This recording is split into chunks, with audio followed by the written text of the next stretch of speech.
Bien, entonces, el día de ayer, ¿no? Habíamos quedado con este primer slide y vamos a hablar de los anticoagulantes. Seguimos hablando de los anticoagulantes, pero hoy nos toca hablar inicialmente de las heparinas de bajo peso molecular, conocidas con las siglas de HPBM, ¿no es cierto? Heparinas de bajo peso molecular.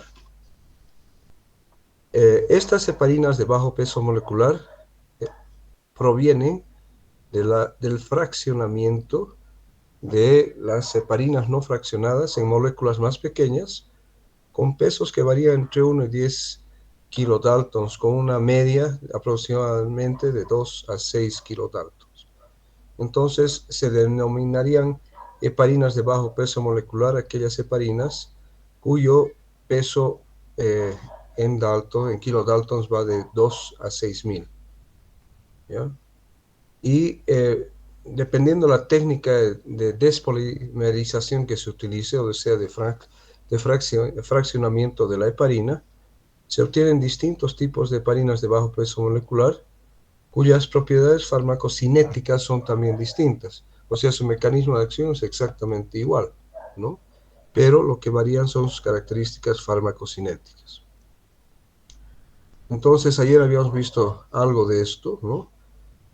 Tanto la heparina no fraccionada como la heparina fraccionada, ¿no? Se unen a la antitrombina 3, ¿ya? Aquí vemos, ¿no? En el caso de las heparinas fraccionadas, y forman un complejo, ¿no? Con la antitrombina 3, que va a actuar más sobre el factor 10A en el caso de las heparinas de bajo peso, porque ayer habíamos visto un slide donde se mostraba las heparinas de bajo peso como una víbora más chiquitita, ¿no? ¿Se acuerdan? Y la otra era como una víborita más larga en el caso de las heparinas no fraccionadas. Por lo tanto, al ser más cortas, las heparinas fraccionadas de bajo peso molecular tienen mayor efecto sobre el factor 10A, como estamos viendo aquí en la parte de arriba.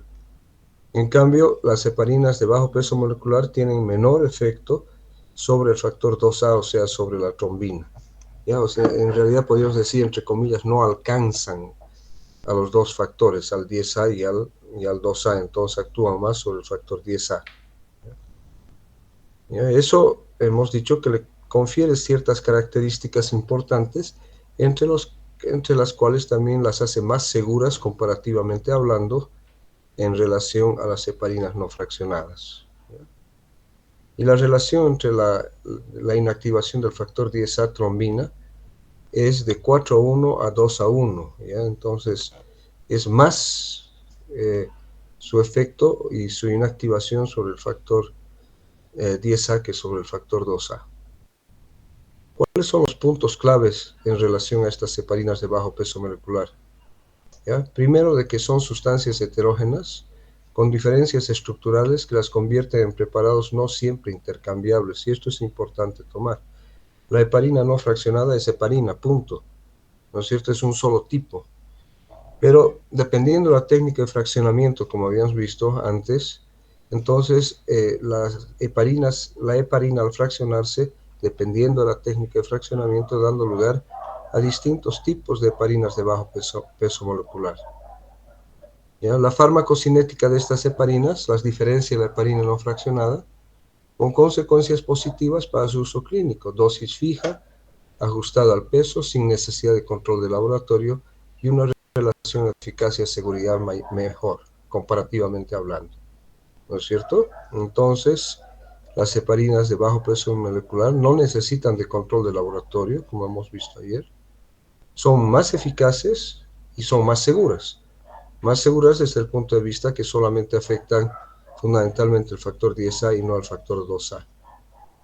¿Ya? Son los fármacos de elección para el tratamiento inicial de la enfermedad tromboembólica venosa en la mayoría de los pacientes, y se administran generalmente por vía subcutánea, como vamos a ver después. La prevención con las heparinas de bajo peso molecular ha reducido de forma significativa el tromboembolismo venoso en casos de trombosis venosas profunda, tanto en pacientes quirúrgicos como en los pacientes con cuadros clínicos, perdón, aquí deberíamos haber puesto otro término en vez de poner médicos, a los pacientes con cuadros clínicos no quirúrgicos, ¿ya? En determinadas situaciones clínicas como la insuficiencia renal, la edad avanzada, el riesgo hemorrágico, la gestación, el peso muy elevado, es necesario ajustar la dosis en función a los valores antifactor anti-10A, o sea, antifactor 10A. Sin embargo, la determinación de los valores de anti-10A para estas heparinas requiere de laboratorios especializados que no siempre son disponibles. Bien, aquí tenemos este esquemita, este cuadro que habíamos visto ya, la vía intrínseca, la vía extrínseca, ¿no es cierto? Y la vía común. Habíamos visto que el punto de unión de las dos vías era el factor 10 y el factor 10A activado, que a su vez va a activar a la protrombina, factor 2, y la va a convertir en trombina activa, que es el factor 2A, ¿ya? Entonces, estas heparinas de bajo peso molecular, como ya hemos dicho, actúan aquí, como ven, en una flecha gruesa, ¿no es cierto?, naranja, sobre el factor 10A con preponderancia, y actúan en menor grado sobre el factor 2A, es decir, en el complejo trombina-antitrombina. Como las heparinas no fraccionadas, estas heparinas también, ¿no es cierto?, potencian el efecto de la antitrombina 3, ¿no? Hemos dicho que hasta en 1000 veces.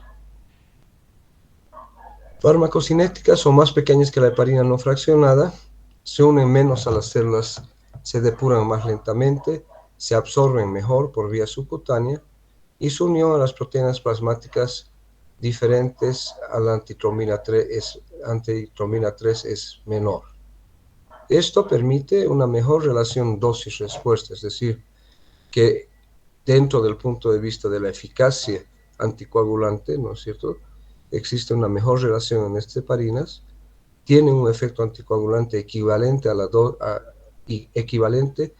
a igual dosis en personas diferentes. Y esta cosa es importante, es decir, si uno administra una determinada dosis de una heparina fraccionada en una persona u otra, el efecto anticoagulante va a ser equivalente. Luego habíamos dicho también ayer que se administra 1 o 2 veces al día, no requieren de control de laboratorio y se constituyen en un tratamiento ambulatorio seguro en pacientes con trombosis venosa profunda no complicada, ¿ya?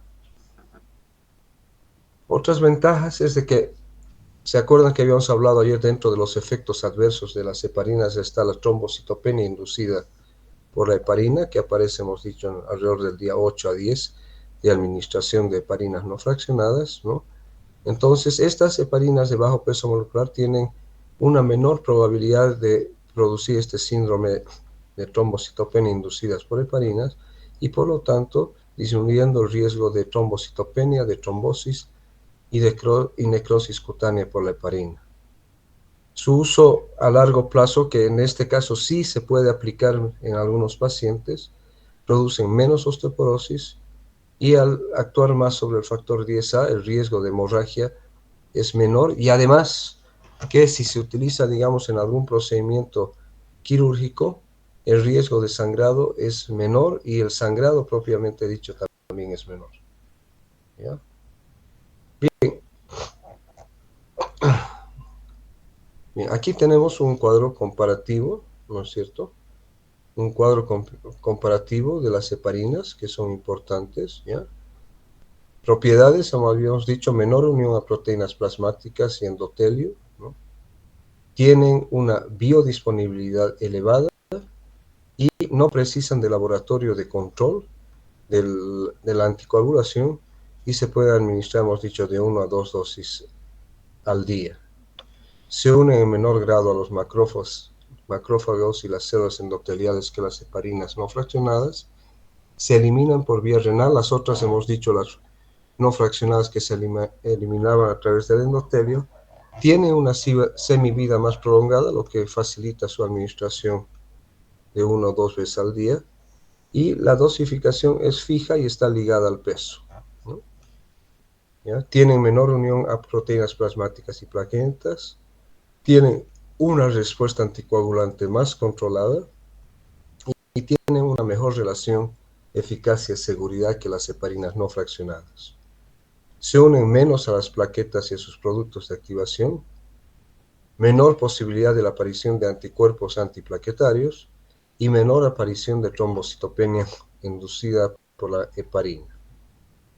¿Ya? Tienen un alto porcentaje de cadenas pequeñas, menores a 18 sacáridos. La reducción de la antitrombina frente a la acción de la tienen reducción de la acción sobre el factor 2A, ¿no es cierto? Anti-2A, que sobre el factor 10A. Ya habíamos mencionado eso. Y tienen un mejor efecto antitrombótico con menor riesgo hemorrágico. Entonces, si observamos todos los dos anteriores slides, indudablemente que las heparinas de bajo peso molecular tienen muchísimas ventajas en relación a las heparinas no fraccionadas. Son altamente eficaces para conseguir un efecto anticoagulante, tanto en forma profiláctica como en forma terapéutica. Bien, el control de la terapia con estas heparinas hemos dicho que no es necesario un control laboratorial, por lo tanto, si utilizamos el tiempo parcial de tromboplastina activada para determinar el grado de anticoagulación que producen las heparinas no fraccionadas, en este caso esto no actúa. Tienen una buena respuesta, esta respuesta es predecible en relación a la dosis administrada y insistimos que no requieren de monitorización laboratorial. Solamente la excepción a esto son en pacientes con insuficiencia renal, o sea, nefrópatas, en los cuales se podría determinar la actividad anti-10A. Sin embargo, esto hemos dicho que requiere de laboratorios especializados y que no en todas partes se pueden hacer.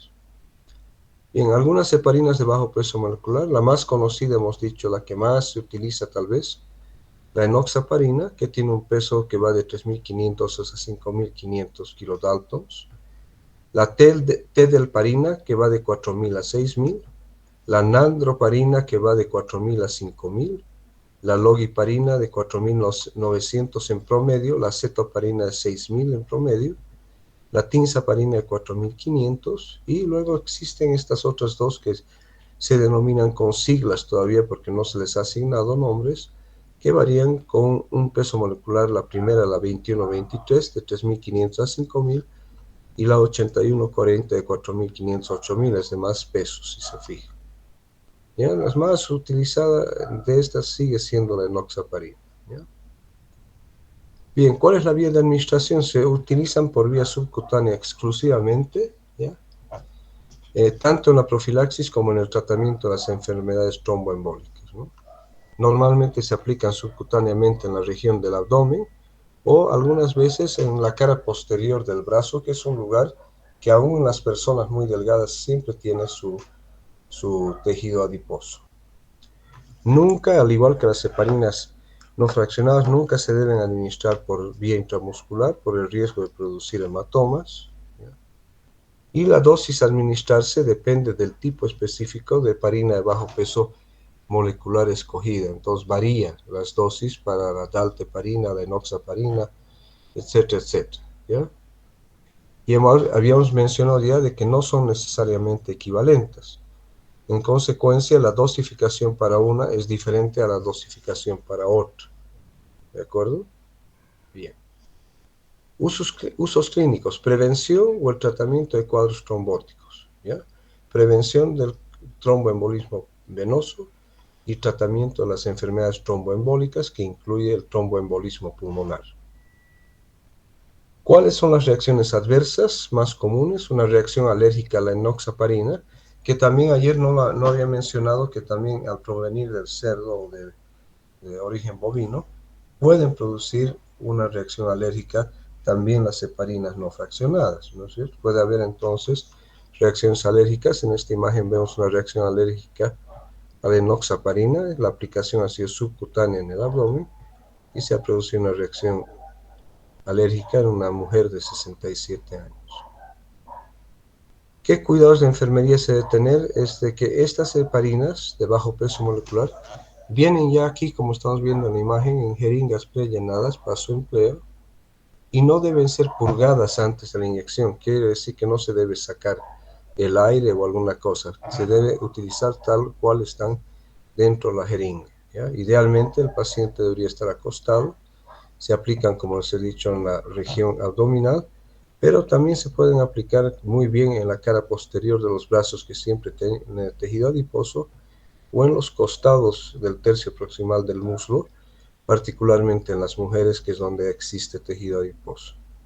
Nunca por vía intramuscular y nunca aspirar en el momento que uno ya introduce la aguja a través de la piel, ¿ya? Directamente, no se aspira.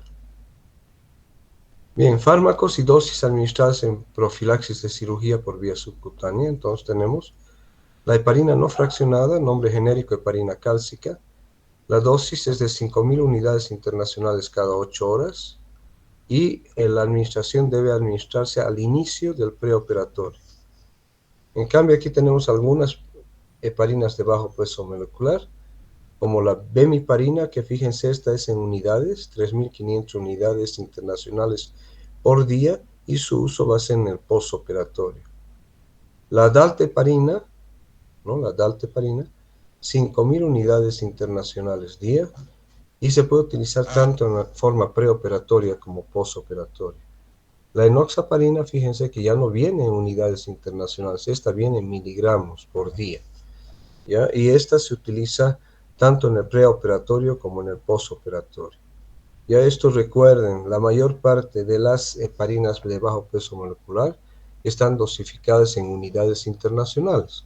En cambio, la enoxaparina viene en miligramos por día, aquí estamos viendo. Lo mismo la nadroparina, ¿no? 3.800 unidades internacionales por día en pacientes menores a 70 kilogramos, y también se puede utilizar tanto en el preoperatorio como el postoperatorio, ¿ya? Y la dosis ha de ser 5.700 unidades internacionales día en pacientes con más de 70 kilos. Y por último, la tinzaparina, 3.500 unidades internacionales día en pacientes menores a 70 kilos y 4.500 unidades internacionales día en pacientes de más de 70 kilos, solamente indicados en el preoperatorio. Y por último, habíamos visto ya desde el día de ayer el pentasacárido llamado el Fondaparinux, que se administra una dosis de 2,5 miligramos por día y solamente en el postoperatorio. Entonces, fíjense por eso que tal vez la enoxaparina, al manejar 40 miligramos día y que puede utilizarse tanto en el pre como el postoperatorio, hace que sea tal vez una de las más utilizadas. Bien, el Fondaparinux, que lo hemos visto acá, es un pentasacárido sintético presente en las heparinas.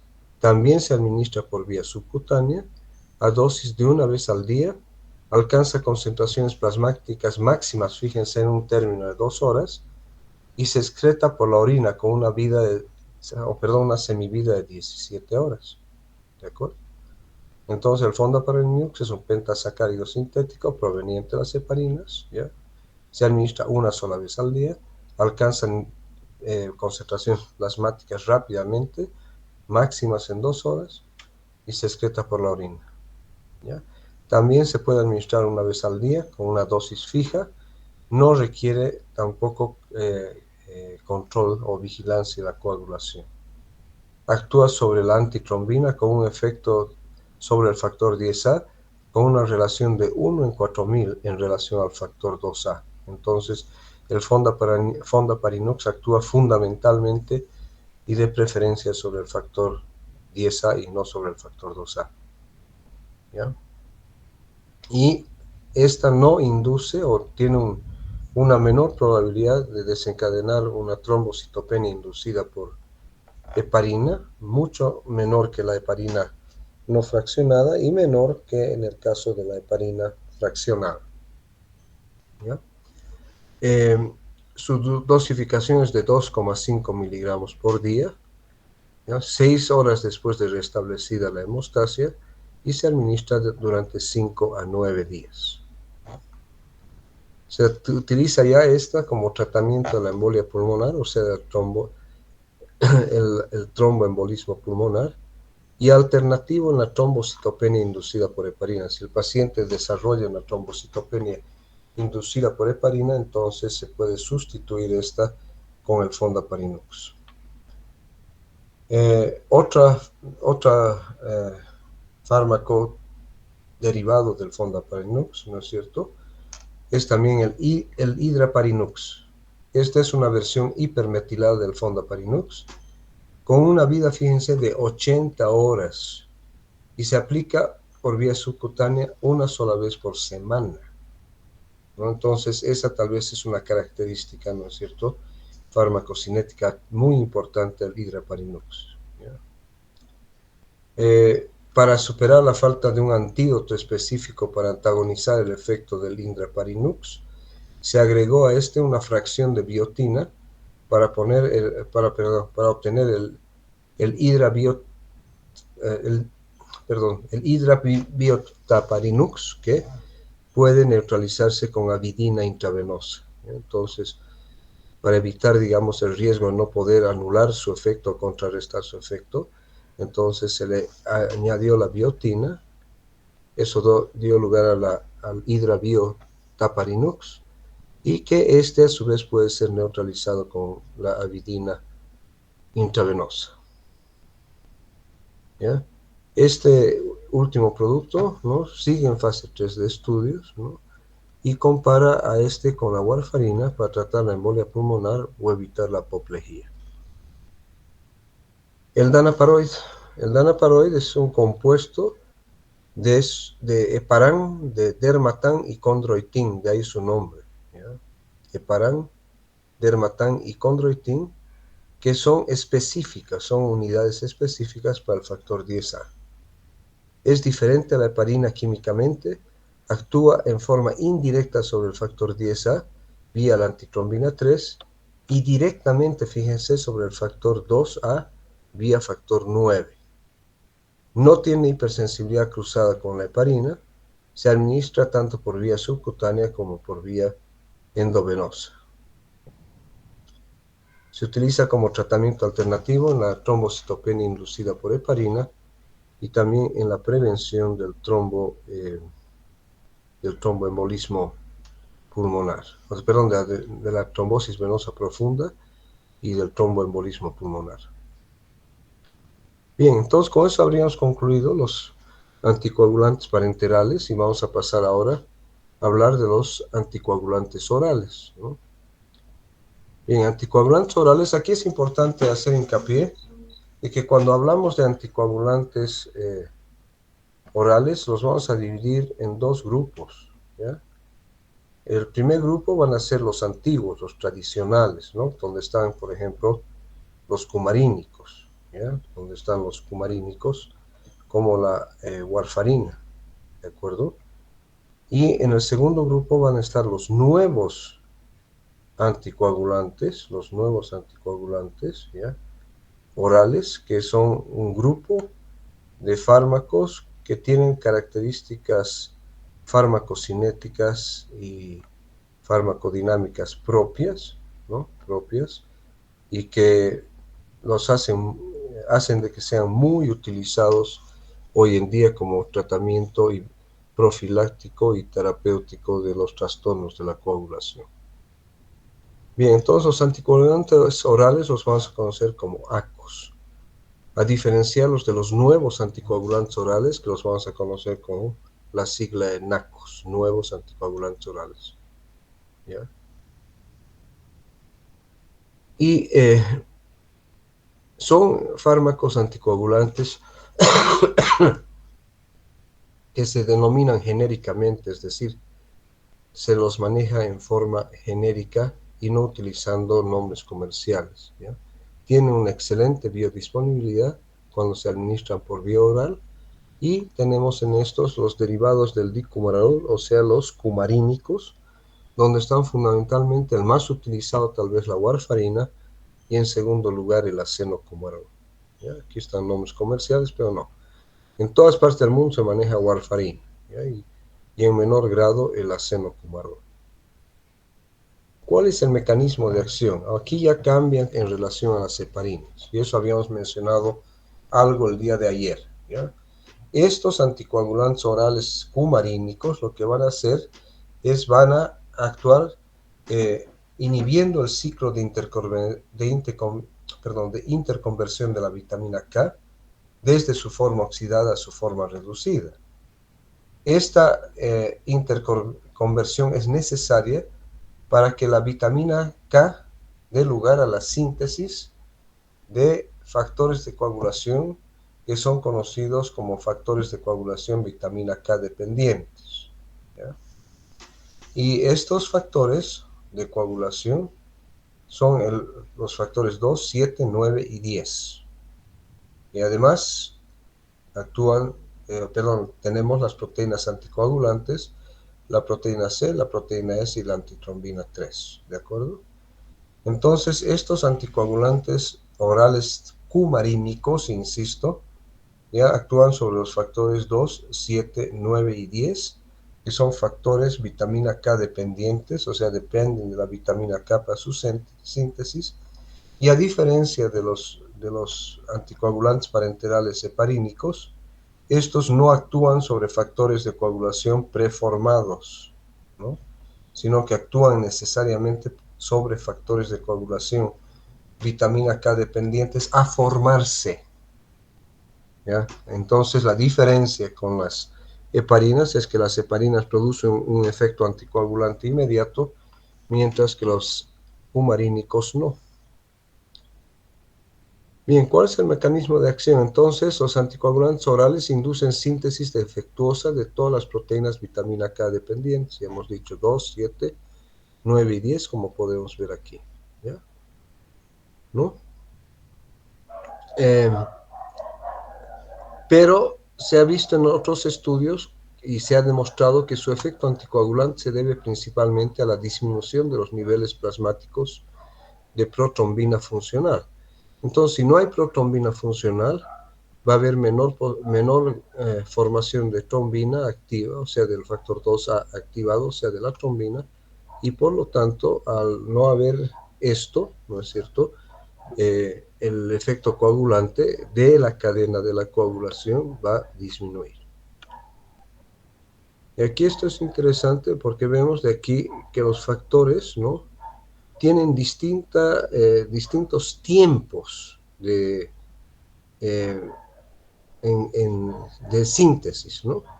Entonces vemos aquí que para la protrombina es de 60 horas, ¿no?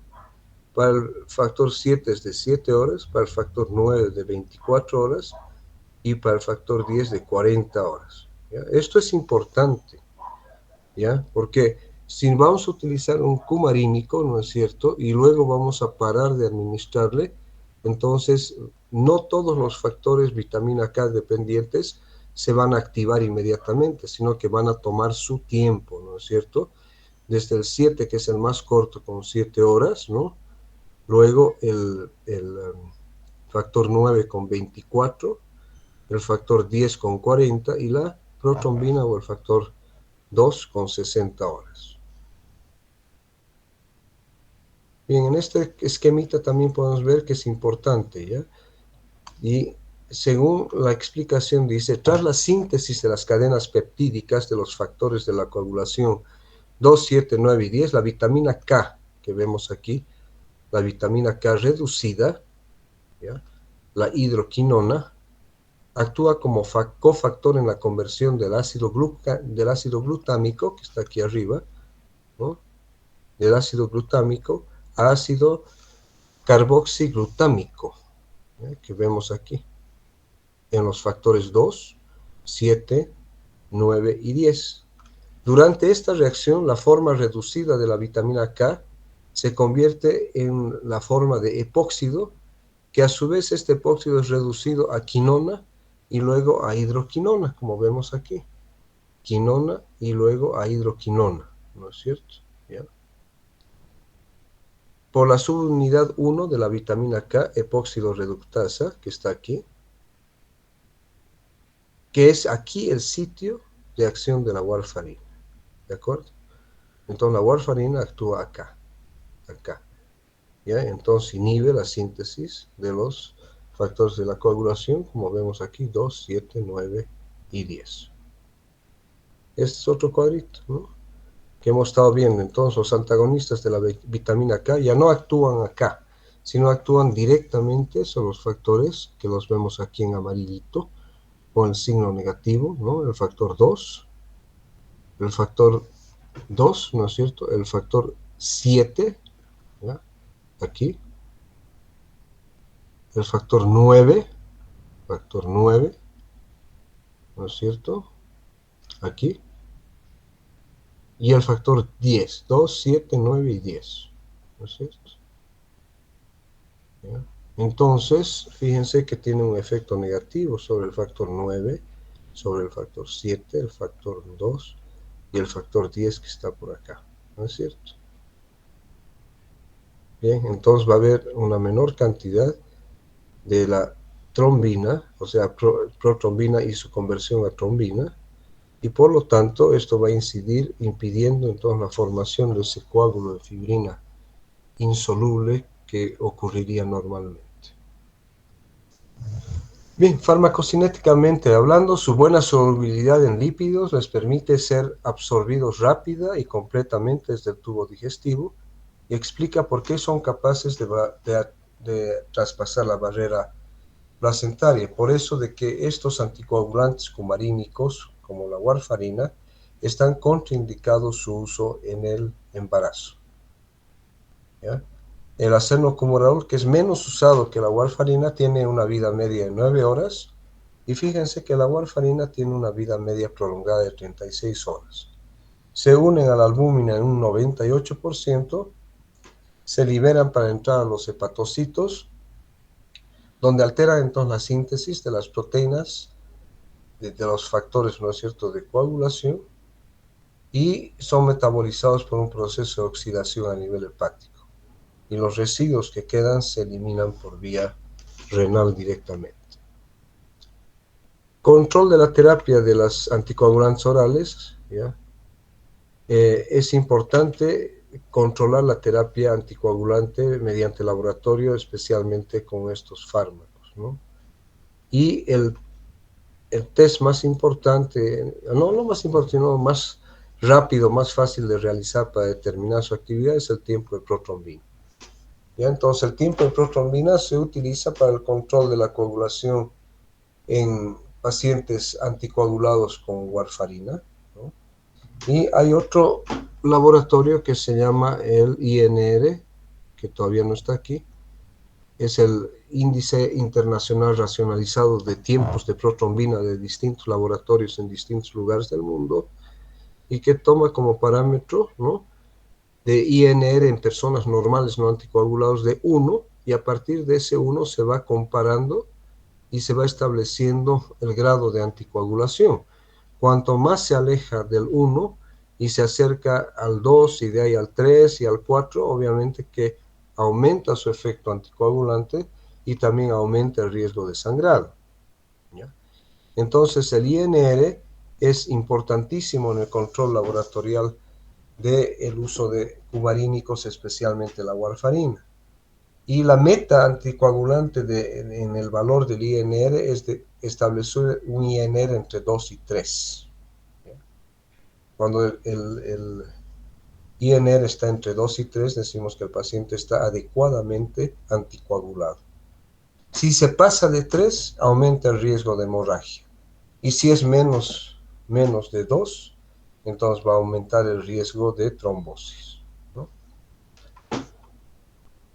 ¿Cuáles son las reacciones adversas? Bueno, el uso, como esta sí se utiliza en forma continua, especialmente la warfarina, pueden provocar alopecia y malformaciones congénitas, por eso que les decía que están contraindicados en el embarazo.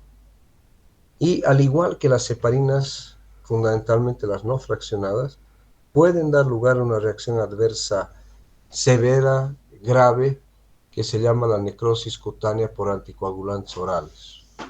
Ocurre más o menos lo que ha ocurrido en la trombocitopenia inducida por las heparinas, pero aunque esta es diferente, es una necrosis cutánea que puede ser amplia, ¿ya? Y al igual que con las heparinas, esta complicación ocurre entre el tercero y el octavo días de administración continua de estos anticoagulantes. Otro efecto adverso, al igual que cualquier fármaco que actúa sobre la coagulación y con un efecto anticoagulante, son hemorragias, sangrado.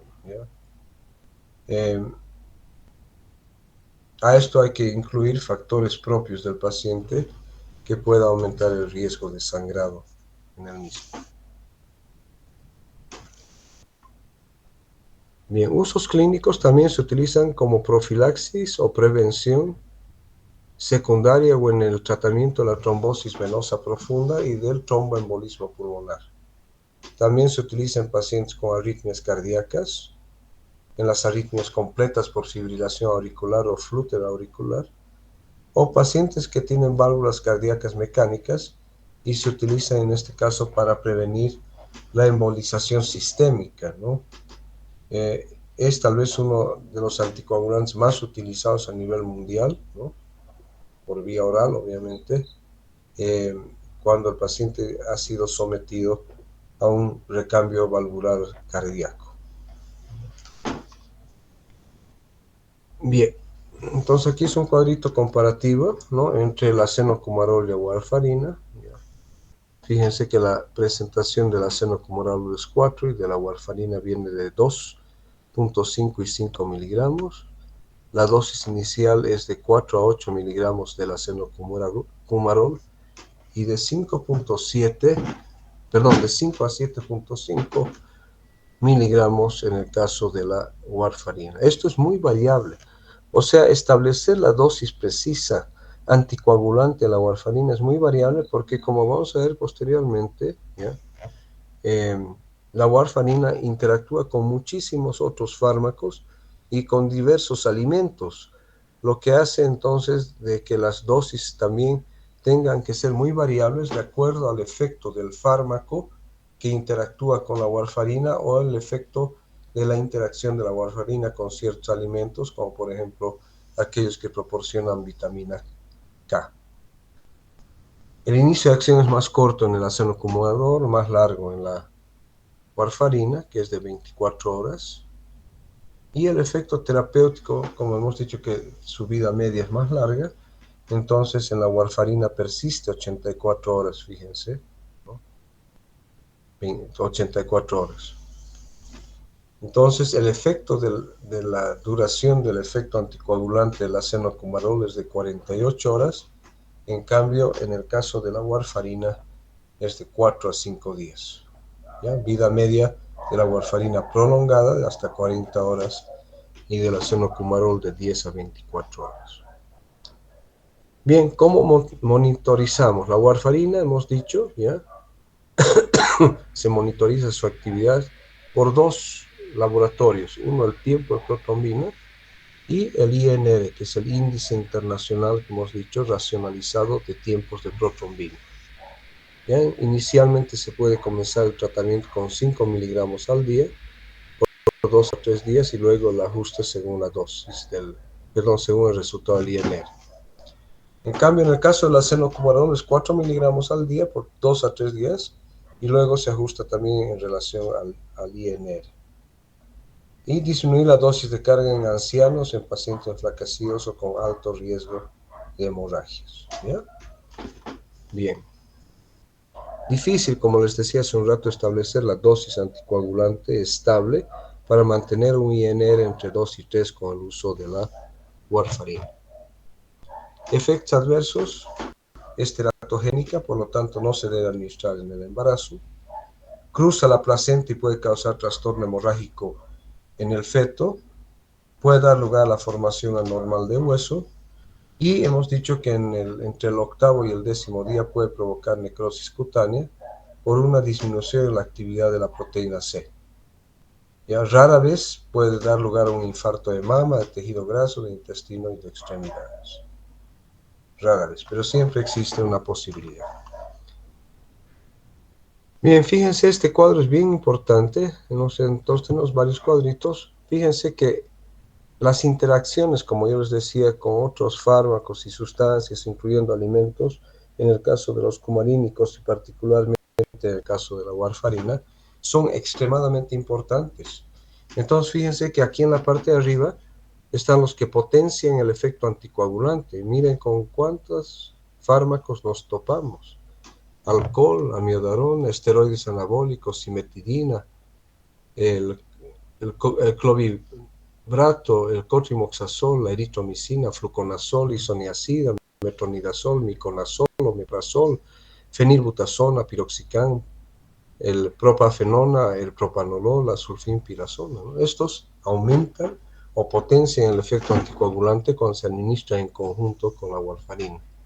El paracetamol también, fíjense, el ciprofloxacino, el dextroproposifeno, el disulfiram, el itraconazol, la quinidina, la fenitoína, el tamoxifeno, la tetraciclina y la vacuna de la gripe, incluyendo esa, ¿no es cierto?, aumenta el efecto anticoagulante. Y otros antibióticos y sustancias como el cefamandol, la cefazolina, el gemfibrocil utilizado en las dislipidemias, las heparinas obviamente, la indometacina o cualquier antiinflamatorio no esteroideo en teoría, incluyendo a la aspirina, ¿no es cierto? El fluoracilo,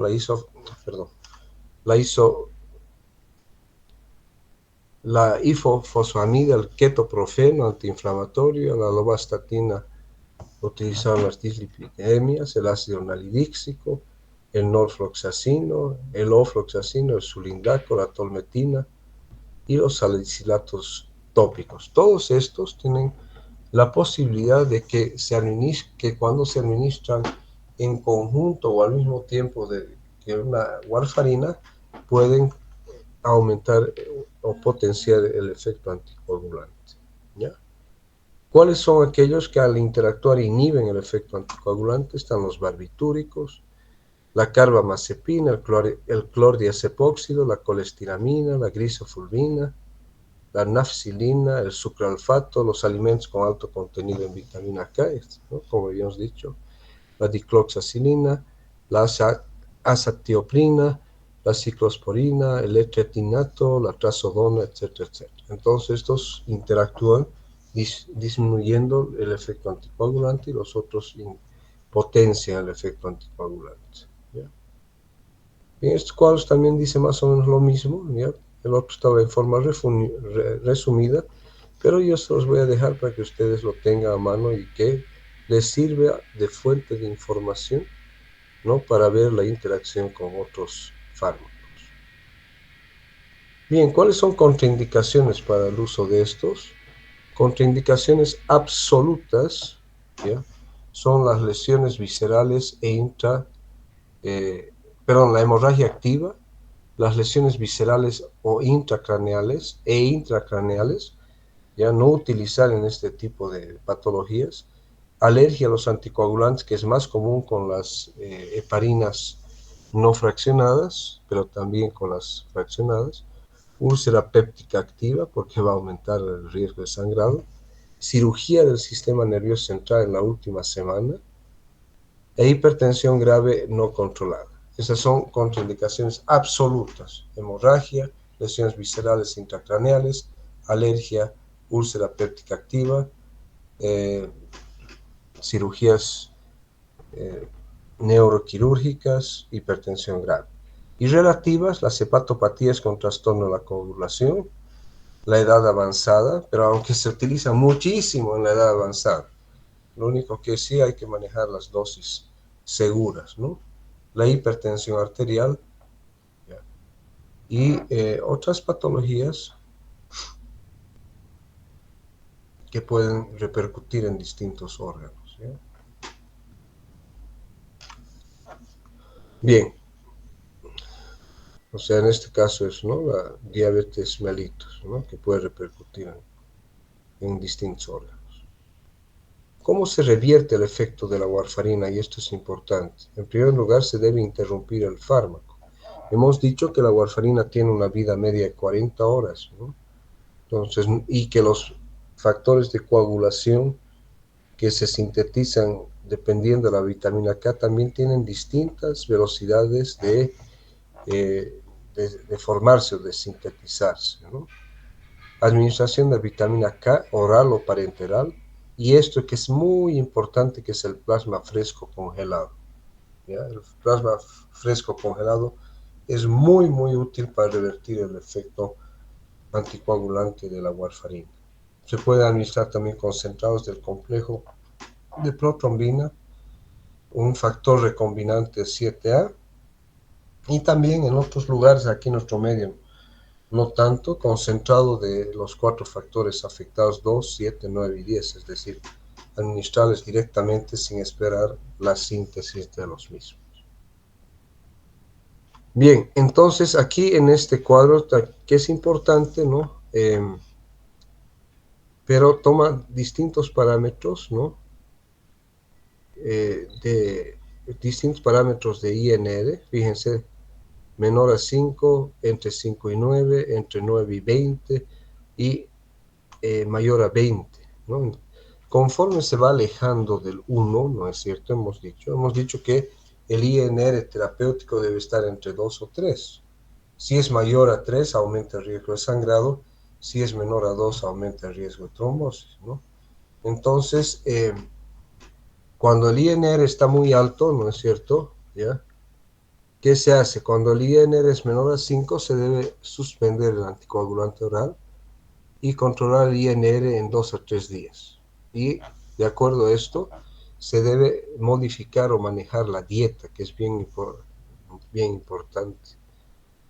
Con un INR entre 5 y 9, pero que no está sangrado y no hay sangrado que amenace la vida, se recomienda, como siempre, suspender el anticoagulante oral y administrar de 1 a 2.5 miligramos de vitamina K por vía oral por una vez, controlando el INR al día siguiente.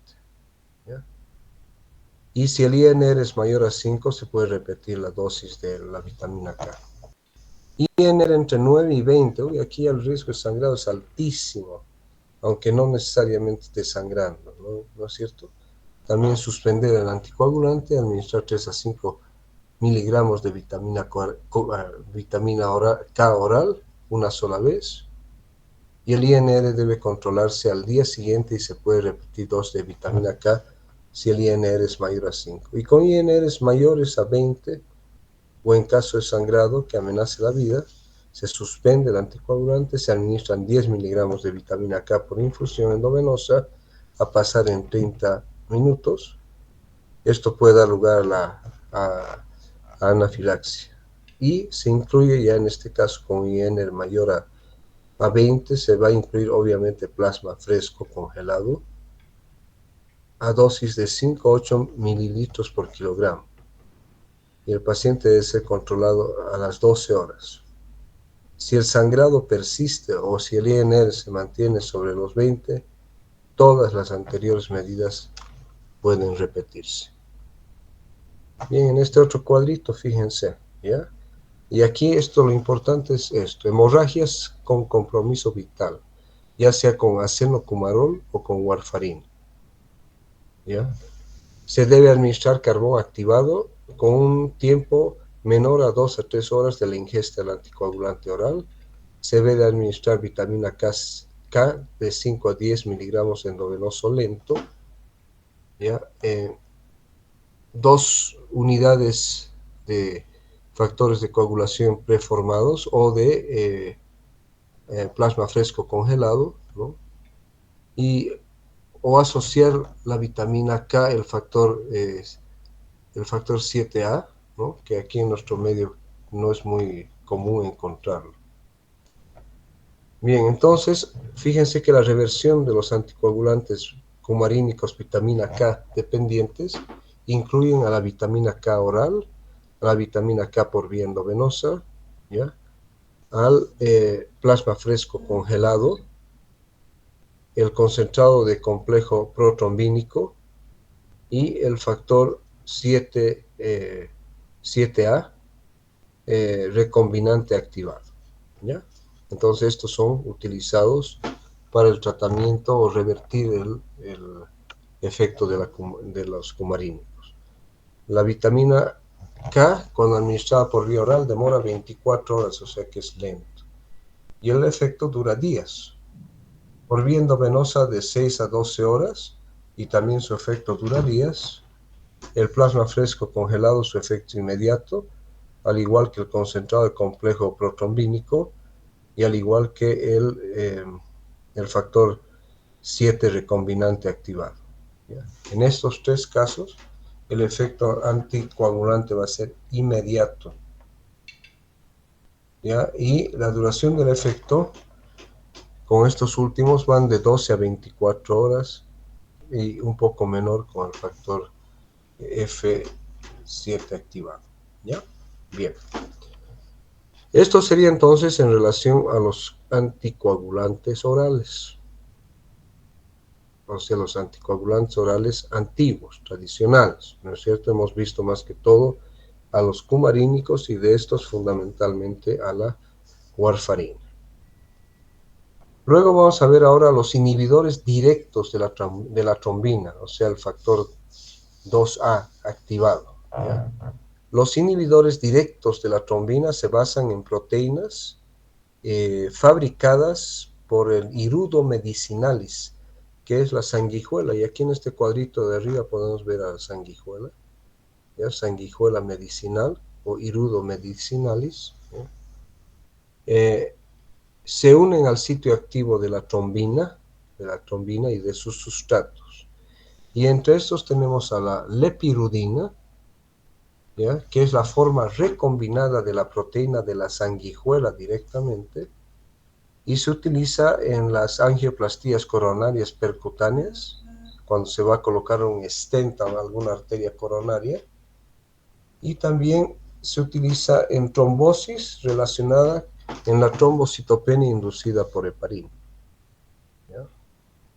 La desirudina y la bivalirudina son formas modificadas de la irudina y se utilizan generalmente en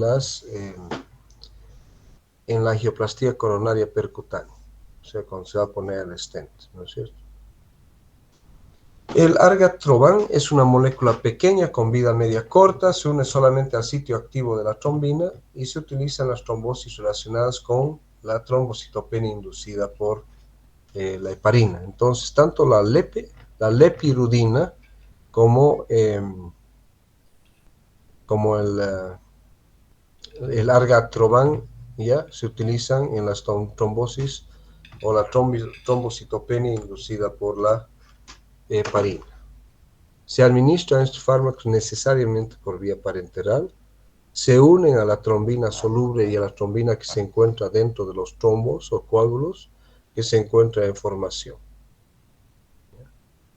De estos que actúan directamente sobre el factor 2A, tenemos el dabigatran, que se administra por vía oral, y también el argatroban y el melagatran, que son otros que actúan de esta manera, que son inhibidores directos de la trombina, o sea, del factor 2A. ¿Ya? Entonces vemos aquí, ¿no?, este tipo de fármacos diferentes a los anticoagulantes que habíamos hablado. Mecanismos y efectos de la lepirudina, que es el primero. ¿Ya? Los inhibidores directos de la trombina, ¿no es cierto?, se basan en proteínas fabricadas por el Hirudus medicinalis, o sea, la sanguijuela médica, ¿no es cierto? Estos análogos proteicos de la lepirudina se unen al sitio activo de la trombina y a los sustratos de esta. De los que hemos visto hasta ahora, el argatroban, que está aquí abajo, se une solo al sitio activo de la trombina. Y a diferencia de las heparinas, estos inhiben tanto a la trombina soluble como a la trombina que se encuentra dentro de los coágulos en formación. La bivalirudina inhibe también la agregación plaquetaria, ¿no?, como vemos aquí. La desirudina y la bivalirudina, que son formas modificadas de la irudina, y se utilizan en la angioplastía coronaria, y también vemos que la bivalirudina inhibe la agregación plaquetaria. Uso clínico: se utilizan como alternativa a la heparina en pacientes con trastornos coagulantes, es decir, en las trombocitopenias inducidas por la heparina, por ejemplo, La bivalirudina se utiliza en combinación con el ácido acetil salicílico, o sea, la aspirina, en las angioplastías coronarias percutáneas. Se monitorizan también a través de la actividad de tromboplastina activada. Tienen farmacocinética predecible que permite una dosificación fija con respuesta anticoagulante esperada, inmediata y también predecible. No es necesario el control rutinario y el entrelazado con otros anticoagulantes. No interactúan con la citocromo P450 y el dabigatran se utiliza en la prevención del embolismo sistémico en pacientes con fibrilación auricular de tipo no valvular. Bien, aquí vamos a ver otro cuadrito, ¿no? ¿Ya? Donde está el mecanismo de acción de los anticoagulantes y aquí ya estamos combinando, ¿no? ¿Ya? De los anticoagulantes. Entonces tenemos los factores, ¿no? Sobre los cuales pueden actuar. Y aquí vemos ya los nuevos anticoagulantes orales, que son los NACOS, ¿no? Donde están el rivaroxaban, el apixaban, el edoxaban y el betrixaban. ¿Ya? Estos son inhibidores directos del factor 10A y el dabigatran, que es el inhibidor directo del factor 2A. ¿Ya? Todos estos en general se administran por vía oral, tienen un muy buen efecto anticoagulante y son muy seguros y eficaces y de efectos clínicos rápidos. Bien, los nuevos anticoagulantes orales, o sea, los NACO que hemos dicho, son, fíjense que los cumarínicos han estado disponibles por más de 50 años, ¿ya? Pero tienen desventajas, como hemos visto, ¿no? La alta variabilidad de su efecto en cada sujeto y entre individuos, la influencia del nivel de ingesta de vitamina K a través de alimentos, la necesidad de control periódico del nivel de anticoagulación, o sea, a través del INR, su interacción con múltiples drogas. ¿Ya? Bien. Entonces, por estas limitaciones se crearon, al igual que por los efectos adversos de los glucocorticoides, se crearon los antiinflamatorios no esteroideos.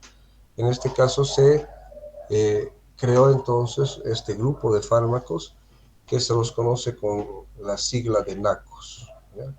Estos han ido progresivamente siendo aprobados para uso clínico en las distintas agencias internacionales. Genéricamente hay dos tipos, aquellos que inhiben directamente a la trombina, que es el dabigatran, y aquellos que actúan sobre el factor 10A, donde están el rivaroxaban, el apixaban, el edoxaban y el betrixaban. Y hay también otros. ¿Ya? Estos últimos, que se los conoce como el nombre de nuevos anticoagulantes orales, se caracterizan por su dosificación de 1 a 2 veces al día, por su rapidez de acción, su eficacia de acción, su corta vida media en la circulación, la predictibilidad o predictibilidad de su efecto a una dosis en particular, vienen en dosis preestablecidas, no necesitan de control laboratorial periódico y tienen escasa o nula interacción con otras drogas. Entonces tiene muchísimas ventajas en relación a la warfarina. Con esto no estamos desmereciendo a la warfarina como tal. ¿Ya?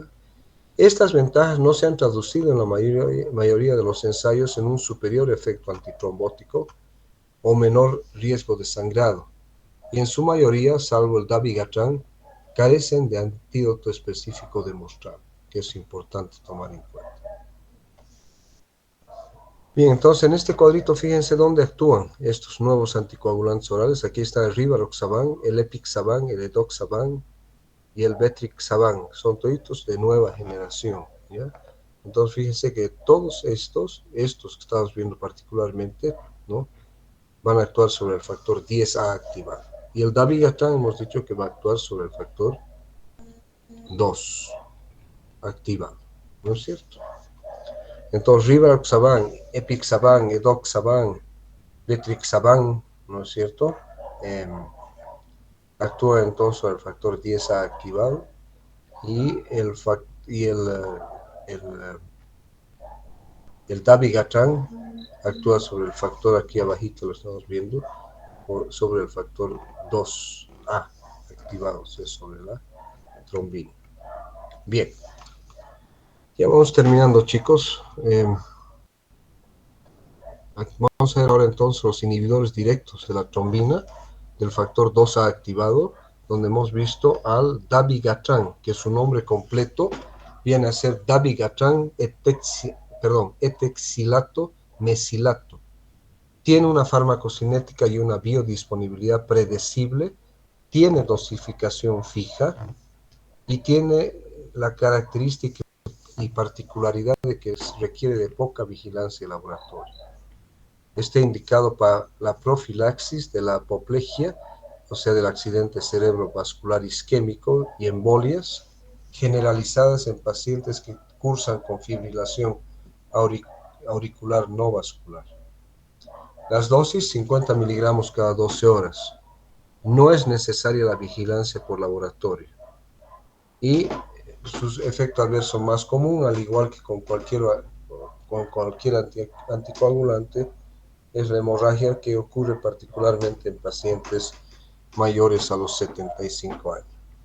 Interactúa cuando se administra simultáneamente con el ketoconazol, que hoy en día el ketoconazol ya no se utiliza por vía sistémica, la amiodarona, la quinidina y el clopidogrel, que incrementan su efecto. Claro, el clopidogrel lo vamos a ver dentro de los antiagregantes plaquetarios. Y por último, para concluir hoy, vamos a ver los anticoagulantes directos sobre el factor 10A. Y aquí están los que ya habíamos estado viendo, ¿no? Rivaroxaban, apixaban, edoxaban, etcétera, etcétera. Estos van a inhibir directamente al factor 10A y son considerados como hoy en día como nuevos anticoagulantes orales extremadamente eficaces y seguros. Se administran a dosis fijas con una vida media de 10 horas. Tienen un inicio de acción más rápido y una vida media más corta que la warfarina. Son eliminados dependiente e independientemente de la citocromo P450. ¿Ya? Se unen en forma directa e inhiben el factor 10A libre, como también al factor 10A unido al trombo. O sea, actúan sobre las dos formas del factor 10A, tanto aquel que está circulando libremente como aquel que ya está unido al trombo. Y, importante, no requieren de monitoreo laboratorial de rutina. No requieren. O sea, no es necesario realizar algún tipo de laboratorio para controlar su efecto anticoagulante. ¿Ya? Dentro de estos, uno de los tal vez más utilizados es el rivaroxaban, aunque también el apixaban es muy utilizado y el edoxaban también. Indicaciones: prevención de la trombosis venosa profunda, prevención de la apoplejía embólica en pacientes con fibrilación auricular y tromboprofilaxis, y tratamiento de la trombosis venosa profunda y del tromboembolismo pulmonar. ¿Ya? El apixaban tiene más o menos las mismas indicaciones y el edoxaban también. ¿Ya? ¿No? Y en ambos, fíjense que para los tres es el tratamiento de la trombosis venosa profunda y de los cuadros de tromboembolismo, que puede ir asociado a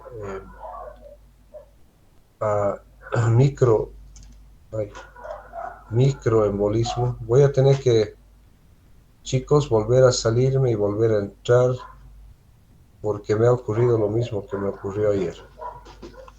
Entonces, un ratito, vamos a dejar de presentar, un segundito. Finalizar la presentación, voy a trasladar esto allá, ¿no? Entonces vamos a dejar de presentar y vamos a volver a presentar, ¿no?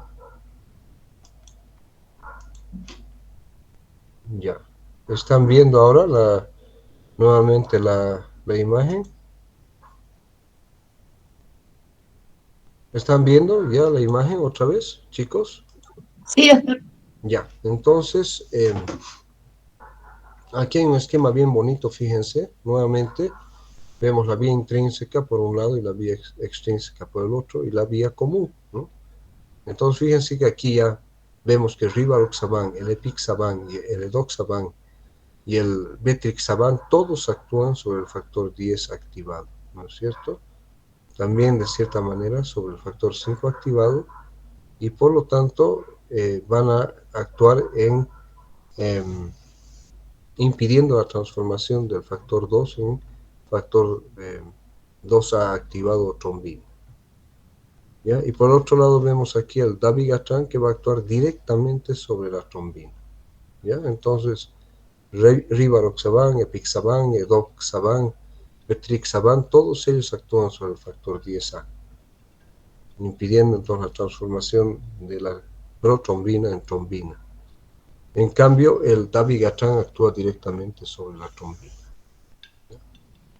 ¿Cuáles son los efectos adversos? Hemorragia intracraneana, 50% más baja que con la warfarina, hemorragia gastrointestinal más alta con rivaroxaban y edoxaban. Sin embargo, ojo, aquí voy a recalcar algo ya que es importante.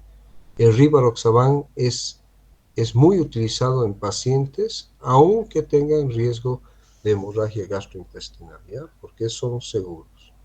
Entonces, tiene como característica de si es que producen hemorragia, esta va a tener una menor tasa de hemorragia fatal o mortal. Y si se asocia cualquiera de estos, es decir, cualquier anticoagulante de este tipo, con, con antiagregantes plaquetarios o con AINES, aumenta el riesgo de hemorragia porque interactúan en forma sinérgica, aumentando las posibilidades de hemorragia.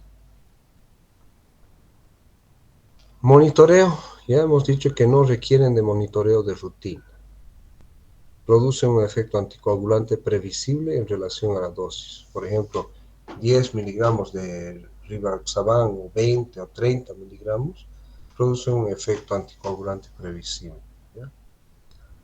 Bien, a seguir vamos a ver cuáles son los agentes de reversión para los anticoagulantes orales de reversión. Para el dabigatran existe un anticuerpo monoclonal que se llama idarucizumab. ¿Ya? El idarucizumab es un anticuerpo monoclonal que se utiliza para revertir los efectos del dabigatran. Para el rivaroxaban, el apixaban y el edoxaban, ¿no? Existe un análogo recombinante del factor 10A que se denomina adexanet alfa. Y para todos estos, incluyendo al dabigatran y el edoxaban, ¿no? ¿Ya? Y podemos incluir tanto a las heparinas no fraccionadas y las fraccionadas, un producto que se denomina el siraparantag, que es una molécula catiónica sintética, ¿no? Que va a actuar revirtiendo el efecto de todos estos, pero se puede también administrar complejo de protrombina o complejo de tromboplastina activado, ¿ya? Cualquiera de estos. Bien, tablita comparativa, pero aquí está mejor esta, ¿ya? En esta tenemos lo que tiene aquí de diferente al resto es la warfarina en esta tabla comparativa. Entonces aquí tenemos la warfarina y el acenocumarol. Vamos a tomar solamente en cuenta a la warfarina. Entonces fíjense que el mecanismo de acción inhibe la epoxidación de la vitamina K reductasa. ¿Ya? La dosis se maneja en base al INR, hemos dicho, pero también en base al tiempo de protrombina. La dosis de tratamiento es difícil de manejar, ya se ha dicho, porque se tiene que establecer una dosis que mantenga el INR entre 2 y 3.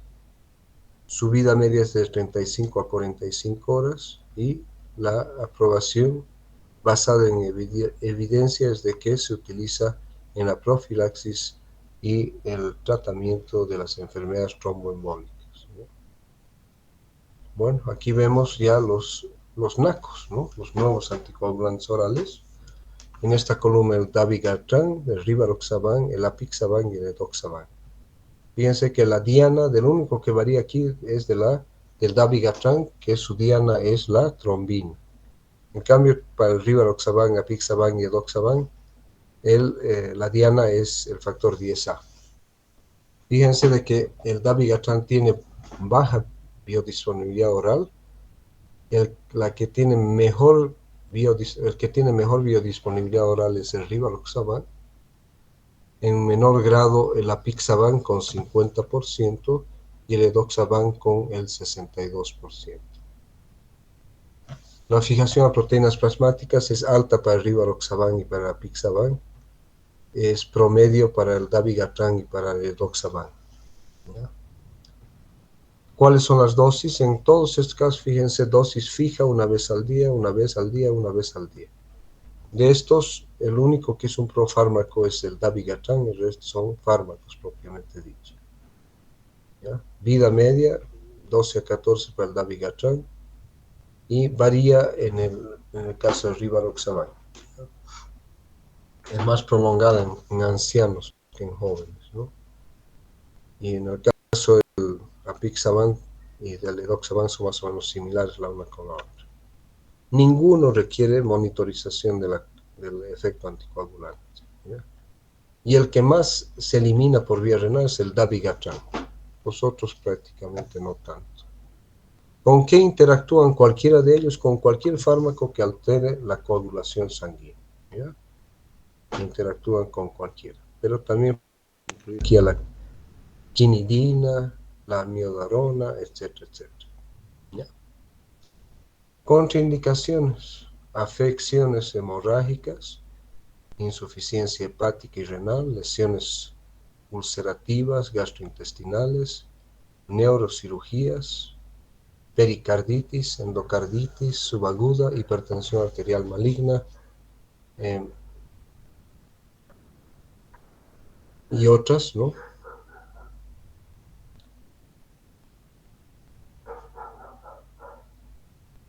Y contraindicar si no se dispone de laboratorio de control, pero hemos dicho que el laboratorio de control no es necesario, ¿no es cierto? ¿No? Y contraindicaciones de enfermedades cardiovasculares que afecten al paciente en forma importante. Contraindicaciones absolutas de las interacciones farmacológicas: nunca administrar con ketoconazol, con itraconazol, voriconazol, ¿no? Que son antimicóticos, ¿ya? Absolutas, ¿ya? Con ritonavir, con la ciclosporina y con el tracolimus. Contraindicaciones relativas: la carbamazepina, la fenitoína, el fenobarbital, la rifampicina, la fenitoína y la hierba de San Juan, generalmente fármacos utilizados en las convulsiones. ¿Ya? Y precauciones específicas: con el verapamil reducir la dosis del dabigatran y el edoxaban, con la miodarona, que es un antiarrítmico, precaución con todos, con la dronedarona, evitar con dabigatran, reducir con edoxaban, y precaución con rivaroxaban y apixaban.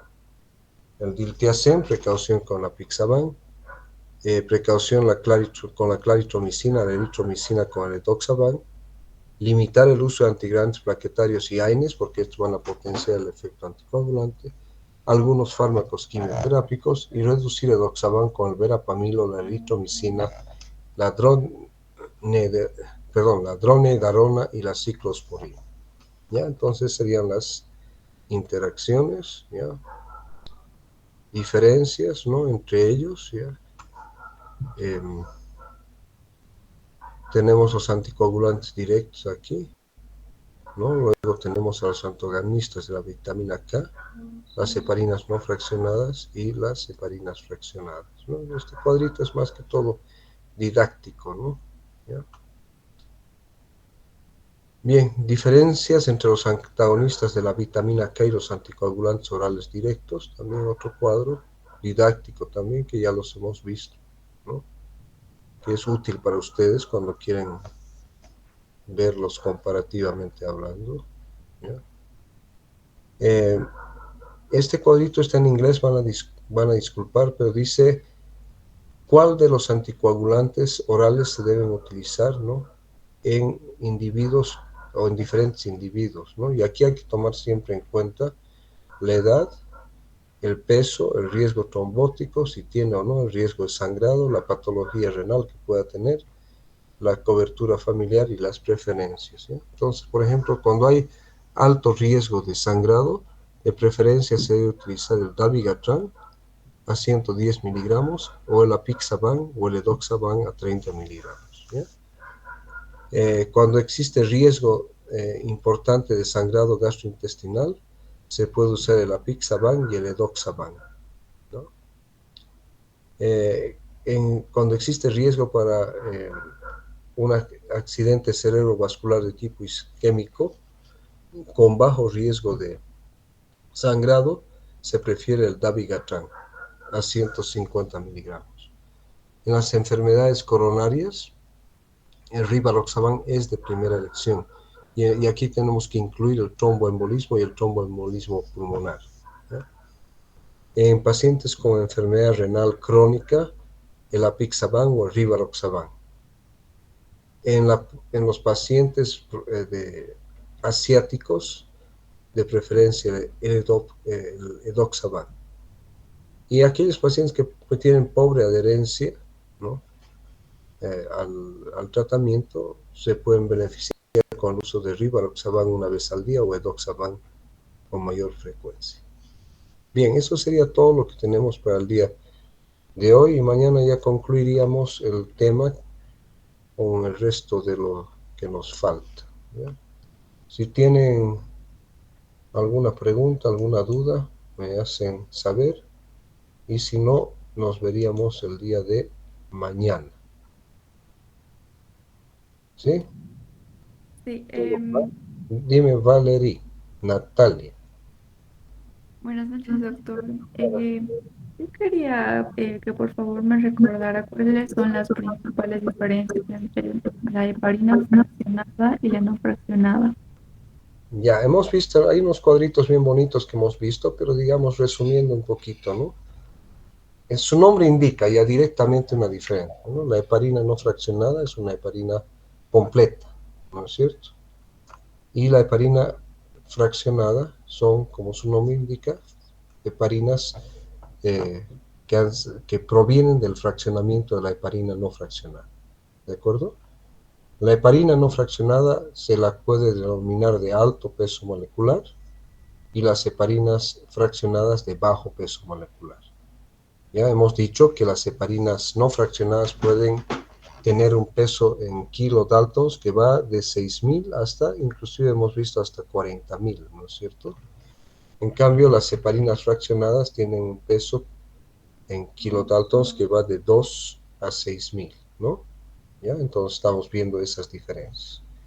Bien, las vías de administración, bueno, el mecanismo de acción de ambas es básicamente lo mismo, con la diferencia que las heparinas no fraccionadas actúan tanto sobre el factor 10 activado como al factor 2 activado, ¿no? Eh, por eso que tienen también un mayor riesgo de sangrado que las heparinas fraccionadas. En cambio, las heparinas fraccionadas, su efecto es más sobre el factor 10A que sobre el factor 2A, ¿no es cierto? Por lo tanto, tienen menor riesgo de hemorragia o de sangrado. Su efecto de las, perdón, el efecto de las heparinas no fraccionadas eh, está sujeto, ¿no es cierto?, a la dosis y a la frecuencia de dosificación, y en las fraccionadas el efecto a las dosis establecidas es previsible. De ahí que las heparinas no fraccionadas requieren de control laboratorial a través del tiempo parcial de tromboplastina activada, y las heparinas fraccionadas no requieren de control laboratorial. Las heparinas no fraccionadas tienen menor biodisponibilidad que las heparinas fraccionadas, ¿ya? Eh, la frecuencia de dosificación en las no fraccionadas es cada 4 horas, en cambio en las heparinas fraccionadas es de 1 o 2 veces al día, ¿ya? Las vías de administración, hemos dicho, de las no fraccionadas, vía endovenosa y vía subcutánea, y en el caso de las fraccionadas exclusivamente por vía subcutánea. Las indicaciones son más o menos las mismas, ¿no?, para ambos, ¿no? Profilaxis y tratamiento de la enfermedad trombótica y tromboembólica, ¿no?, de distinto tipo, siendo de que las heparinas no fraccionadas no se pueden administrar por muchos días, porque hemos dicho que alrededor de entre el octavo y el 10.º día puede ocurrir el síndrome de trombocitopenia inducida por las heparinas, que es más frecuente con las no fraccionadas. En cambio, en las fraccionadas es menor el riesgo y por lo tanto se las puede utilizar por tiempos más prolongados. ¿Ya? ¿Qué más? Para ambas, los principal efecto adverso es, es la hemorragia y también la trombocitopenia inducida por las heparinas, que es más frecuente en las heparinas no fraccionadas. Más o menos, a ver, eso he sacado todito de mi cabeza sin ninguna guía. No sé si eso te ha aclarado la pregunta, vale. Sí, bastante. Muchas gracias, doctor. De todos modos están los cuadros, ¿ya? No se olviden. Que yo, pues si ustedes se fijan en estas clases que yo les doy, tengo más contenido didáctico, ¿no? Para que ustedes entiendan. Porque podríamos tener, parecería que son muchos slides, pero si se fijan, la mayor parte de los slides son didácticos, ¿no? Y he dejado algunos cuadros que son extensos para que ustedes los utilicen como fuente de información. Inclusive para vos, Valeria, hay esos cuadros que hemos mencionado al final, te puede ayudar también a comprender las diferencias, ¿no? De todos modos, si a mí me preguntas cuál heparina yo utilizaría en mí, si fuese el caso, si necesitaría, obviamente heparinas de bajo peso molecular, ¿ya? Y la más utilizada, hemos dicho, es la enoxaparina, que es la única que se dosifica en miligramos, ¿ya? Bien, entonces creo que con eso habríamos concluido la clase de hoy. Y mañana nos vemos en el horario normal de las 8 de la noche y concluimos el temario que corresponde a esta semana. ¿Ya? Si no hay más preguntas, entonces buenas noches, que tengan un buen descanso y nos vemos mañana, si Dios quiere, a las 8 de la noche.